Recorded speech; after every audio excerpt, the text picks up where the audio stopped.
హరే కృష్ణ. ఒకసారి ఒక పెద్ద గొప్ప సైంటిస్ట్ ఉన్నాడు. అన్ని వస్తువులు తయారీ సైంటిస్ట్ ఉంటారు కదా, అలాంటి ఆయన పేరు ఆల్బర్ట్ ఐన్స్టైన్. చాలా చాలా ఫేమస్ సైంటిస్ట్.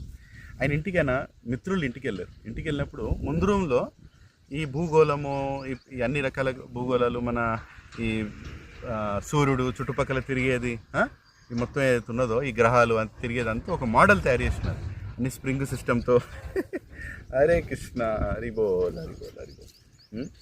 ఇట్లా తయారు చేసినారు. వాళ్ళందరూ అడిగారు, ఏది ఎట్లా తయారు చేయించారు, ఎక్కడ తయారు చేయించారని. ఆయన అన్నాడు, ఎక్కడ తయారు చేయించింది, పొద్దున పుట్టిన ఇంటి ముందు రూమ్లో కానీ దానంతలోదే పడున్నది, అక్కడ నేనేం తయారు చేయలేదు అన్నాడు.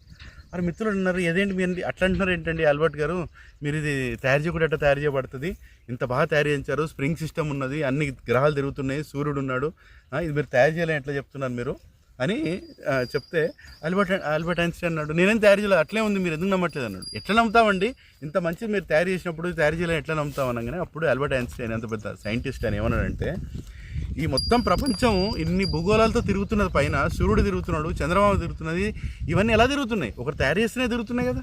నేను ఇంత చిన్న వస్తువు నేను తయారు చేయలేదంటే మీరు నమ్మలేరు, అంత పెద్ద భూగోళాలు ఎలా తిరుగుతున్నాయి, భగవంతుడు ఉన్నాడు ఎందుకు నమ్మట్లేదు. అయితే బాగా చదివినందువల్ల, ఈ సైంటిస్ట్ అయినందువల్ల భగవంతుడిని లేడని నిరూపించడం కాదు, భగవంతుడు ఎలా ఉన్నాడని నిరూపించాలి. సైన్స్ని భగవంతుడు ఎలా ఉన్నాడో తెలుసుకోవడానికి మనం యూజ్ చేయాలి.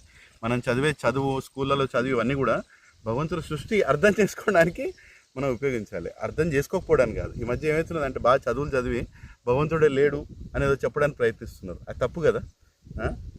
హరే కృష్ణ, హరిబోల్. ఇది నిజమైన ఆనందం అంటే.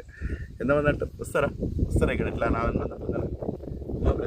హరిబోల్, హరే కృష్ణ. భగవంతుడు ఉన్నాడండి, ఆ సృష్టిని అర్థం చేసుకోండి, వారి సేవ చేయండి, గుడికి వెళ్ళండి, ప్రసాదం తినండి, తెలివి పెంచుకోండి, భగవంతుని అంతటా